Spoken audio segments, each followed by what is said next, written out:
वालेकुम जी and welcome back हो गया आप सबका। आज एक दफा से फिर मेरे साथ है मोहम्मद यूसुफ शहजाद। तो आज की वीडियो लेके हम हाजिर हैं आपके सामने।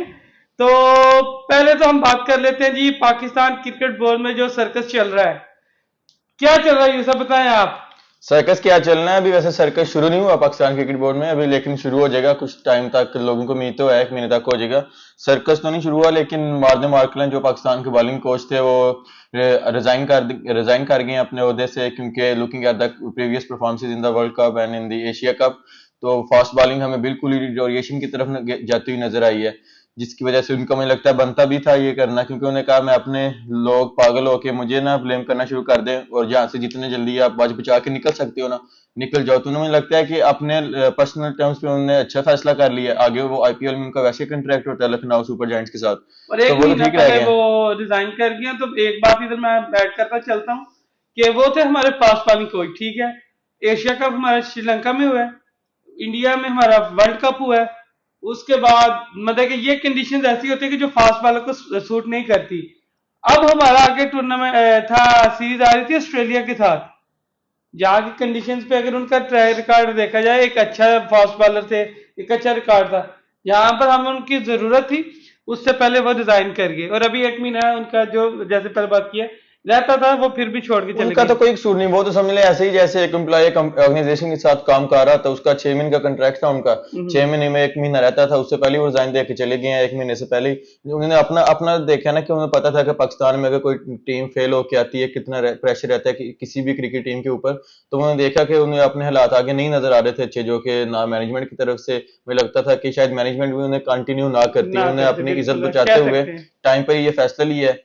तो आगे उन्हें तो जॉब्स की कमी नहीं होगी आईपीएल में उनका कंट्रैक्ट, वजह से डेफिनेटली, मैंने आपको बिल्कुल बताया। बिल्कुल ऐसे ही तो है। इनको रिप्लेस जो अभी तक खबरें चल रही हैं कि मुझे लगता है कि उमर गुल काफी अच्छे कंटेंडर लग रहे हैं इनको क्योंकि रिप्लेस मेरे करने के ख्याल में लिए। रिसेंटली वो कोचिंग कर भी चुके हैं पाकिस्तान क्रिकेट टीम की, अफगानिस्तान के अगेंस्ट अफगानिस्तान तीन की भी कर मैचेस की चुके हैं, अफगानिस्तान बिल्कुल। की थी, अफगानिस्तान की जब उन्होंने कोचिंग की थी उसके बाद आप देखेंगे अफगानिस्तान की फास्ट बॉलिंग में कितनी इंप्रूवमेंट आई है उनका। आप देख सकते हैं कि अफगानिस्तान को नवीन उल हक में कितनी इंप्रूवमेंट हुई, फजल हक फरूकी एक बिल्कुल ही डिफरेंट बॉलर आजकल हो गए हुए हैं, बिल्कुल ऐसे अजमतुल्लाह ही। आप देख लें, मतलब न्यू बॉल के बॉलर ने अच्छे करके दे रहे हैं। करीम जन्नत जो उनके बैटिंग ऑलराउंडर थे वो भी न्यू बॉल के साथ अच्छी बॉलिंग करते हैं। तो उमर गुल का तो चलो अफगानिस्तान का हम उनका रिजल्ट ना भी देखें, उमर गुल हमेशा से के बड़े अच्छे बॉलर रहे हैं नो पाकिस्तान के। डाउट, मुझे नो लगता है डाउट, कि ही इज द बहुत बेस्ट ही बॉलर, बिल्कुल। बहुत ही अंडररेटेड बॉलर हैं पाकिस्तान की तरफ से। अगर टी20 में देखा जाए तो उससे अच्छा बॉलर मुझे लगता है पाकिस्तान ने आज तक प्रोड्यूस नहीं किया फास्ट अगर बॉलर मैं टी20 गलत में। नहीं हूं तो जिस टाइम में उमर गुल आए थे इंटरनेशनल क्रिकेट में, तो उनसे अच्छा कोई यादकर भी नहीं करता था, बाउंसर भी नहीं करता था, और पेस भी 140 प्लस पे वो रेगुलर चलो बॉलिंग बहुत है कराते ही थे। उनके साथ, उसके साथ रिवर्स स्विंग और कंट्रोल था जो उनका। अभी भी आप देख लें कि जो बेस्ट इकोनॉमी रेट्स है अराउंड 15 to 20 ओवर या 16 to 20 overs in T20 cricket, वो उमर सबसे गुल अच्छा के। उमर गुल का अच्छा है। उमर गुल का 2009 और 2007 के वर्ल्ड कप में जितना अहम रोल था पाकिस्तानी क्रिकेट टीम के जो सक्सेसफुल कैंपेन्स बिल्कुल रही थी, बिल्कुल बिल्कुल वो ऐसे कोई ही। भी भूल नहीं सकता। जो कि जब क्रिकेट देखता था ऑब्वियसली उनको याद बिल्कुल ही होगा उन्हें ये याद चीज। होगा। तो चले, वो तो ठीक है, मगर आपको क्या लगता है? मुझे तो लगता है कि और भी हमारी मे बी मैनेजमेंट में, कोचिंग में, may be, I am not sure, but may be उनमें भी कोई चेंजिंग हो जाए। वैसे अगर देखा जाए यार तो बट सॉरी, मैं आपकी बात कर रहा हूँ। मैं ये आपको एक मतलब कि अंदाजन बता रहा हूँ, बट मुझे भी लगता है कि चांसेस कम ही है, क्योंकि हमारी ऑस्ट्रेलिया की series just around the corner है। कि अभी मेरे हम 14 या 12 या 14 को तो इन्होंने इधर पहुंच भी आना ऑस्ट्रेलिया में। तो उसके बाद आगे टाइम कम है। टाइम कम है। वैसे भी आप किसी भी कोचिंग स्टाफ हो या किसी भी मैनेजमेंट हो या किसी भी एम्प्लॉय को आप 6 महीने की परफॉर्मेंस पे नहीं जज कर सकते, वो भी एक पाकिस्तानी क्रिकेट टीम के साथ अगर वो लगे हुए हैं। तो मुझे लगता है कि मिकी आर्थर लोगों को बुला लेके आना चाहिए ऑस्ट्रेलिया। अगर आप नहीं ऑस्ट्रेलिया लेके आते हैं मिकी आर्थर को, पीछे 17 दिन तो रह गए हैं। छह ऐसा ही है। 6 दिसंबर को पाकिस्तान का फर्स्ट टूर गेम है अगेंस्ट प्राइम मिनिस्टर्स 11 इन कैनबरा। कैमरा तो के। उससे पहले मतलब अगर 6 को मैच है तो मिनिमम भी पाकिस्तान 2-3 दिसंबर को तो ऑस्ट्रेलिया पहुंचेगी। उससे पहले आपके पास पीछे मैक्सिमम 15 दिन रह जाते हैं। 15 दिन में आपने कौन सा ऐसा नया कोच लेके आना है जो कि 15 दिन में पाकिस्तान की क्रिकेट साइकिल को बिल्कुल ही चेंज कर दे, या फिर ऐसा ही। मुझे लगता है कि यही मैनेजमेंट रहनी चाहिए, इनको थोड़ा सा टाइम देना ठीक है। चाहिए। मार्ने मार्कल अगर रिजाइन करके गए तो उनकी अपनी मर्जी। हम तो जब मार्ने मार्कल वैसे आए थे हम तो तब भी कहते थे कि उमर गुल के आप होते हुए, पता ना उमर बिल्कुल गुल गए बिल्कुल थे ऐसे ही था, ऐसे ही। इंटरिम कोच गए थे, तो उनके होते हुए आपको दूसरे कोच की जरूरत ही नहीं है। नहीं है। इस वक्त फास्ट बॉलिंग के कोच आपको पाकिस्तान से लेना चाहिए, जो जिसका एक तो कम्युनिकेशन स्किल्स पेसर्स के साथ या अपने बॉलर्स के साथ एक इजी लेवल पे आके वो भी समझ सकेंगे, अपनी हर चीज शेयर कर सकेंगे, बॉलर्स भी वो भी उन्हें हर चीज बता सकेंगे। एक बिल्कुल कोई झिझक नहीं होगी बॉलर्स को ना कोच को। तो उमर गुली मुझे लगता है कि बेस्ट ऑप्शन है पाकिस्तान की as a bowling coach. Best हो गया है, और अच्छा भी रहेगा पाकिस्तान के लिए। और जो मतलब कि जैसे पाकिस्तान वर्ल्ड कप कैंपेन खत्म हुई है, हम टूर्नामेंट से बाहर हुए हैं, तो ऑलमोस्ट आपने भी देखा होगा कि मुख्तलिफ न्यूज चैनल्स पे जो हमारे तमाम एक्स क्रिकेटर्स हैं, जो जो पहले पाकिस्तान को कैप्टन भी रह चुके हैं, उसके अलावा जो प्ले एज अ प्लेयर भी खेलते रहे हैं, वो सब अपना सब कुछ बोरी बिस्तर लेके बाबर आजम पे चढ़ गए हैं कि बाबर आजम की असल कैप्टनसी दिस एंड में दैट। हमारे जो क्रिकेटर्स हैं ना, बड़े रिस्पेक्टेड क्रिकेटर्स हैं हमारे पाकिस्तान को, उन्होंने रिप्रेजेंट किया हुआ है, पाकिस्तान के हीरो आप कह सकते हैं। लेकिन वो भी ये है ना कि अभी चैनल्स, क्रिकेट चैनल्स पे बैठने हैं बस अपनी दुकान चमकाने के लिए। एक एक इंसान जो कि पाकिस्तान को पिछले 4 साल से लीड कर रहा है, उसने पाकिस्तान के, अगर आप एज अ स्टैट्स वाइज उसका रिकॉर्ड देखें, यानी कि उसका पर्सनल रिकॉर्ड, पाकिस्तानी टीम का record under Babar Azam captaincy, तो उसने मेरे ख्याल में 1 या 2 मैच कम जीता हुआ है, जो कि पाकिस्तान के all time second greatest ever captain है अकॉर्डिंग टू स्टैट्स वसीम अकरम। ऐसे ही वसीम अकरम ने अराउंड 79-80 मैचेस जीते हुए हैं, तो बाबर आजम ने अराउंड 78 मैचेस जीते हैं अंडर अपनी वो भी कैप्टनसी। जस्ट एक लाइक आप उनका टाइम टेस्ट स्पेंड रिकॉर्ड करके देख लें थी। एज अ कैप्टन, वो भी इतना बुरा नहीं है। ओडीआई रिकॉर्ड देख लें, वो भी इतना बुरा नहीं है। उन्होंने नंबर 1 पाकिस्तान टीम को ओडीआई में बताया। बेशक वो हकीकत किसी टीम के खिलाफ भी खेला, बाबर आजम को कसूर तो नहीं, न्यूजीलैंड की बी टीम खेल रही है, बाबर आजम का कसूर नहीं, ऑस्ट्रेलिया की बी खेल रही है। बाबर आजम ने साउथ अफ्रीका की मेन टीम को जाके साउथ अफ्रीका में पाकिस्तान सीरीज हरा के आई थी। वो ये ना कि हमारी वहां बहुत जल्दी ये बहुत चीजें भूल जल्दी जाती है। भूल जाती है, सही। तो बिल्कुल वो क्रिकेटर जो देख लें, मैं एक चीज कहना चाहूंगा कि अभी टीवी पे बैठे होते हैं मोस्टली चैनल्स पे, कामरान अकमल जैसे हो गए, शुएब मलिक हो गए, मिसबाह उल हक हो गए, मुआद वसीम आमिर एक चैनल पे बैठे हुए हैं, कभी वो रियाज किसी चैनल पे बैठे हुए हैं, मुर्शिदा देख लें आप। ये सारे क्रिकेटर्स हैं। इनके कैप्टन शाहिद फरीदी भी, जो कि कल परसों आके, शाहिद फरीदी मुझे लगता है कि मुझसे बड़ा शाहिद फरीदी का फैन नहीं होगा कोई। शाहिद फरीदी भी कल परसों कह रहे थे कि उसको ये कर देना चाहिए, बाबर को ये कैप्टन ले आना चाहिए, वो ले आना चाहिए, उसको इस तरह करना चाहिए, उसने कुछ सीखा नहीं है, उसने ये नहीं कुछ किया। मैं एक बात बताता चलूं, 2016 का वर्ल्ड कप इंडिया में था, जो कि टी20 फॉर्मेट में था, और हम हमेशा से कहते हैं कि हमारी टी20 की टीम बड़ी अच्छी है। उसमें कैप्टन कौन थे? शाहिद अफरीदी। उस टीम में शुएब मलिक थे, मोहम्मद हफीज थे, उस टीम में इमाद वसीम थे, मोहम्मद आमिर थे, उसमें कामरान अकमल नहीं थे मेरे ख्याल में, लेकिन अहमद शहजाद थे। ये सारे क्रिकेटर्स थे। इंडिया में जाके ये इंडिया से फर्स्ट राउंड में हार के बाहर हो गए थे। बिल्कुल बिल्कुल, उसका और उस इंडिया वर्ल्ड के कप में हम खिलाफ तो ऑस्ट्रेलिया से बहुत हारे थे, बुरा उस हाल वर्ल्ड कप न्यूजीलैंड में हारे, न्यूजीलैंड से हारे थे, इंडिया से हार के हम फर्स्ट राउंड से बाहर होके घर आ गए थे। है, ऐसे ही। हम यार, ये तुम बातें ऐसे करो कि अभी जो लोग हैं वो बिल्कुल कल पैदा हुए हैं, उनको आप लोगों को पता नहीं है आपने क्या परफॉर्मेंसेज दी हुई है पीछे। जब किसी को आपकी परफॉर्मेंसेज का पता है, अभी तो कुछ फिर बेहतर रहा तो पाकिस्तानी टीम के, हमने 2021 के वर्ल्ड कप में इंडिया को हराया, उसके बाद एशिया कप में हम बड़े क्लोज जाके एक मैच हारे थे, हम जीते। इधर मेलबर्न में एक हम बड़ा क्लोज बिल्कुल मैच पाकिस्तान जीता हुआ हार गया था। अभी तो फिर हम इंडिया के साथ जब मैच खेलते हैं, कुछ उम्मीद होती है शायद हमारी टीम कुछ कर कुछ जाए। कर जाए। लेकिन 2013 से लेके 2019 तक कभी उम्मीद नहीं होती थी कि पाकिस्तान इंडिया जीतेगा, कभी भी। कभी कुछ तुक्का लग गया है किसी फ्लूक की वजह से, किसी प्लेयर की इंडिविजुअल परफॉर्मेंस की वजह से, अगर पाकिस्तान जीत जाता था तो वो 1-2 मैच हमने जीते हैं। 2014 में एशिया कप हम शाहिद अफरीदी की ब्रिलियंस की वजह से जीते। 2017 की चैंपियन ट्रॉफी फखर जमान और मोहम्मद आमर ने जिताई। उसके बाद मुझे नहीं लगता कभी हमने इंडिया को 2013 से लेके नहीं, 2019 तक कोई मैचेस रहे और हुए। वो मैच हम ऐसे हारे थे कि वन साइडेड हारे थे। वन साइडेड जो चैंपियन मैच, ट्रॉफी हाँ। जो हम फाइनल जीते थे, उसमें भी पहला मैच हम इतने बुरी तरह से हारे थे कि मतलब कि छोड़ दे। और तो मतलब यही जब सरफराज अहमद कैप्टन थे, शुएब अख्तर देख लें, अब्दुल रजाक देख लें, शाहिद अफरीदी देख लें, जब वो कैप्टन थे तब की बात आप सारे जाकर पुराने वीडियोस निकाल सकते हैं। शुएब मलिक देख लें, कोई बंदा उन्हें, तो अब उन्हें क्रिटिसाइज करते थे कि यार इसकी कैप्टनसी में ये मसला है, इसकी फिटनेस नहीं सही, ये बैटिंग ऐसे नहीं ही ऊपर है। आके करता है, ये अपने बॉलर्स को इस तरह ट्रेन नहीं करता, हसन अली को अपने सुपर भेज रहा है, ओपनर इसने इस तरह क्यों है, आसिफ अली की क्यों नहीं जान छोड़ रहा। अब वही लोग बाबर के ऊपर सरफराज को कह रहे हैं, सरफराज तो हमारा हीरा, तो उसने आपको चैंपियन ट्रॉफी जिता के दी, उसने आपको ये करके दिया। आपको ये भी चीज याद रखनी चाहिए, सरफराज के अंदर हमने सिर्फ चैंपियन ट्रॉफी जीती है, सिर्फ ओडीआई की। वो भी कितने मैच खेले थे? तीन तीन ग्रुप स्टेजेस मैचेस थे, एक सेमीफाइनल और एक फाइनल। In final. 5 मैचेस में से हम 4 जीते थे, जो इसके अलावा सरफराज की ओडीआई में भाई कोई परफॉर्मेंस नहीं थी एज अ कैप्टन। और वो बोलता है कि मुझे एक तो मैच हारने की वजह से निकाला गया, ऐसा कुछ नहीं है। वो कितनी सीरीज हारे थे और उसके बाद वो ना निकाले ही गए कुछ थे। उसकी main as a captain test matches में कोई परफॉर्मेंस थी। हम श्रीलंका से दुबई में आके, जिस दुबई में यूएई में हम किसी टीम से नहीं हारते थे, हम श्रीलंका से यूएई में हार गए 2018 में। और बाबर आजम की जहां तक बात करते हैं कि बाबर आजम की कैप्टनसी में हम सेमीफाइनल खेल रहे थे 2021 का, 2022 के टी20 वर्ल्ड कप का फाइनल खेल रहे थे। 2021 का जो एशिया कप हुआ था, हम वो फाइनल वो खेले थे। फाइनल इंडिया खेले में थे। हमने 2 मैचेस खेले थे 22 का। इंडिया से हमने 2 मैचेस खेले थे, एक जीते थे एक हारे थे। 21 के वर्ल्ड कप में हमने उन्हें हराया। तो और अभी 2-3 माह पहले हम नंबर 1 ओडीआई टीम भी बने। और जिस तरह भी बनते हैं वो खेल के बनते, मैच जीत के बनते, वैसे कोई नहीं बनता। और जब आप, अगर आपको लगता है कि छोटी टीमों के खिलाफ भी सेम पॉइंट मिलते हैं, तो वो सिस्टम नहीं होता।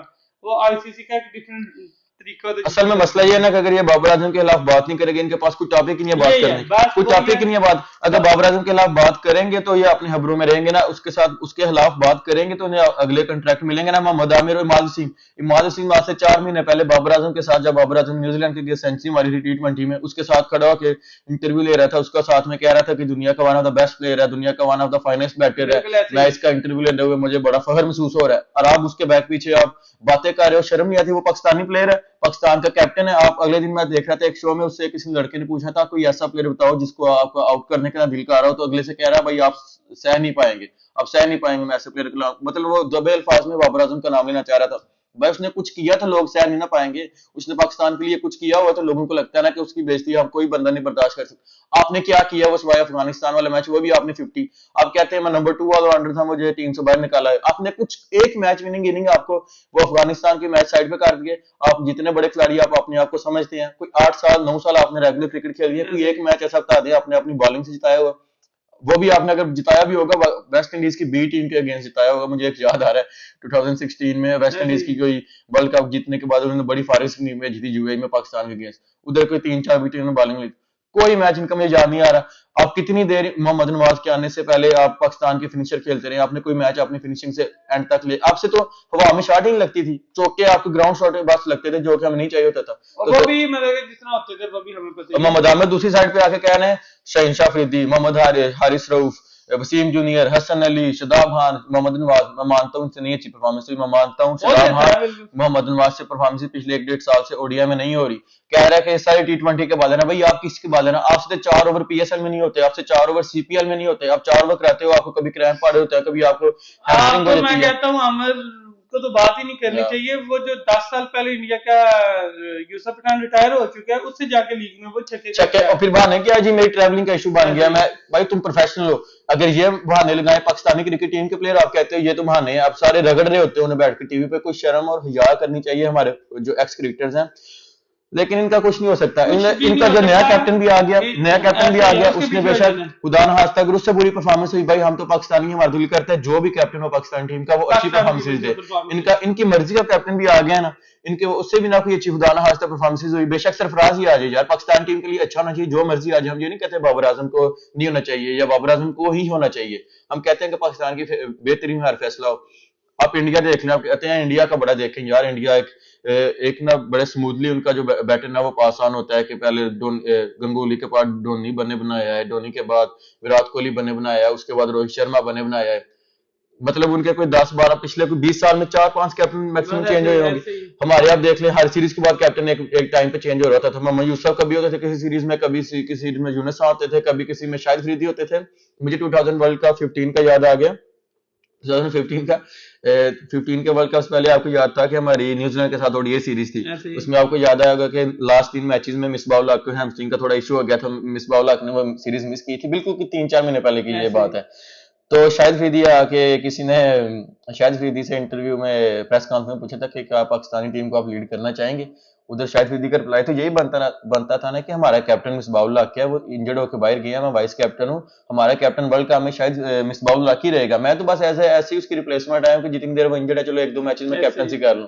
लेकिन शाहिद अफरीदी आके कहते हैं कि जी अगर बोर्ड का दिल हुआ मैं एज ए कैप्टन जाऊँ तो मैं जाऊंगा, अगर बोर्ड का दिल ना हुआ तो मैं नहीं जाऊंगा। ये तो ये मामला सारे थे ऐसे थे कि कैप्टनसी के पीछे भागने वाले थे और जो अभी इन्हें यूनुस खान के साथ किया था 2009 की चैंपियन ट्रॉफी ऐसे के ही। बाद। बस ऐसे ही ये सब इनका चलता रहेगा। तो नई सिलेक्शन कमेटी के भी आ रहा है कि पहली बर्खास्त कर दी, अब नई हाँ सिलेक्शन वो कमेटी सुनने में आएगी। अपराधी तसीम अहमद को एज अ चेयरमैन बना रहा है सिलेक्शन कमेटी का। कोई बंदा कोई यार कोई ऐसा बंदा लाओ जो क्रिकेट देख भी सकता हो, जिसके पास टाइम हो क्रिकेट देखने का, जिसके पास थोड़ी एनर्जी हो क्रिकेट देखने की, तो जिसके पास इतनी एनर्जी हो गर्मी में बैठ के स्टेडियम में मैचेस देख ऐसे सके। ही। एक 70 साल के आदमी से आप क्या एक्सपेक्ट कर सकते हो? ऐसे ही इससे है। तौसीफ अहमद से बेहतर तो इंजमामुल हक थे, जो भी थे वो थोड़ा कोई करते थे ना। तौसीफ अहमद तो बिल्कुल। बस टीवी पे बैठ के अपना थोड़े बहुत, no disrespect to Tauseef Ahmed, लेकिन अब उनकी एज हो गई है। हम जक्का अशरफ से भी हम तो कहते हैं कोई कोई यंग चेयरमैन आए, कोई यंग चीफ सेलेक्टर आए, कोई यंग कोई भी जिस इदारे में भी कोई आए, कोई ऐसा है जो उसके पास थोड़ा टाइम हो, जिसके पास थोड़ी एनर्जी हो। बस ये ना हो कि उसको ये टेंशन लगी हो क्रिकेट से हटके के मेरा दवाई लेने का ये टाइम हो गया, मेरे सोने का ये टाइम है, मेरे उठ के सुबह डॉक्टर को चेकअप कराने का ये टाइम है। मुझे लगता है कि इस वक्त जो पाकिस्तान में जो बेस्ट चॉइस चीफ सिलेक्शन के लिए होनी चाहिए ना, जो मुझे लगता है मुझे वो राशिद लतीफ लगता है। राशिद लगता है। राशिद लतीफ इस वक्त पाकिस्तान क्रिकेट में जो बेस्ट आदमी मुझे लगता है कि जो कोई चीजों और को मुझे संभाल जहां सकता है। तक राशिद लतीफ का लगता है कि वो राशिद लतीफ उस वक्त तक कभी भी सिलेक्शन कमेटी का चेयरमैन या चले मेंबर नहीं बनेगा जब तक उसे फुल अथॉरिटी नहीं दी ये जाएगी। अथॉरिटी नहीं दी जाएगी, क्योंकि वो बिल्कुल। जितना मतलब कि मैं काफी टाइम से हम क्रिकेट को फॉलो करते हैं, जितना मैंने ऑब्जर्व किया वो एक ऐसा इंसान है कि जो चाहता है कि मेरे मेरे पास अथॉरिटी हो, और अगर उस आदमी को अथॉरिटी दी जाए तो वो बाद में आपका आंसरेबल भी होगा। मैं कह सकता हूँ मतलब कि अभी आगे तो नहीं जानते ना, अगर वो हो ना हो क्या हो। एक आपने वो नई बात सुनी है, वो जो अब्दुल रज़ाक ने कल 4-5 लोगों के वो जो वो शाहिद बेदी के नहीं, सामने इनका लेवल तो ये है कि वो इस तरह की बात कर सकते हैं, वो तो हम बोलने पे गवारा नहीं करते, तो हम छोड़ते नहीं उस नहीं, वो टॉपिक टॉपिक वैसे एज अ अगर हम किसी के क्रिकेट के बारे में बात कर रहे हैं तो हम बिल्कुल उससे अच्छा भी नहीं कह सकते जो उन्होंने स्टेटमेंट दी है बिल्कुल रिगार्डिंग नहीं। इंडिया के एक one of the lead actresses के बारे में। अगर आपकी एक्ट्रेसेस के बारे में कोई इंडिया इंडिया से बात करेगा ऐसे, तो आप क्या मतलब पाकिस्तानी आवाम को बुरा ही लगेगा। ऐसे ही। तो थोड़ा सा हमारे क्रिकेटर्स को इतनी तो समझ है कौन नहीं कि किधर बैठे हुए हैं आप, आपने कैमरा के सामने कौन सी बात करनी है कौन सी बात नहीं करनी, बस और आपकी बात कितना इम्पैक्ट डालती है कितना आपके ऊपर, इम्पैक्ट बिल्कुल। डालती है। बड़े फेमस क्रिकेटर हैं और बस आज आके इनकी बात शुरू होती है बाबर आजम से, इनकी बात खत्म होती है बाबर आजम से। इनसे पूछेगा जी कल साउथ अफ्रीका वर्सेस न्यूजीलैंड का मैच है, कौन सी for example south Africa Australia का मैच है, कौन सी टीम जीतेगी? मुझे लगता है जी बाबर आजम गलत कैप्टनसी कर हाँ रहे थे, जी। बहुत अच्छी कैप्टनसी बाबर करते तो आजम हमारी को टीम ये उसकी जगह आ करना जानी चाहिए थी। था कि बाबर आजम करना आते, बाबर हाँ आजम कहीं और चले हाँ। जाते, बाबर आजम तो बिल्कुल। अब्दुल रज़ाक की स्टेटमेंट पे जो हमारे साथ क्रिकेटर्स बैठे हुए थे, जिसमें शाहिद फरीदी थे, मोहम्मद हफीज थे, यूनुस, हाँ कामरान अकमल, सभी सभी को आप जाके देखो ना, तो एक से बड़ा एक अपने में फिलोसफर मिलेगा आपको, ऐसे ही। एक से बड़ा एक फिलोसफर। किसी को उस वक्त शर्म नहीं है कि यार इससे बंदा थोड़ा रोके, ये थोड़ा कि यार तुमने बात नहीं सही की, फौरी तौर पे वापस करो, अपने वर्ड्स वापस लो।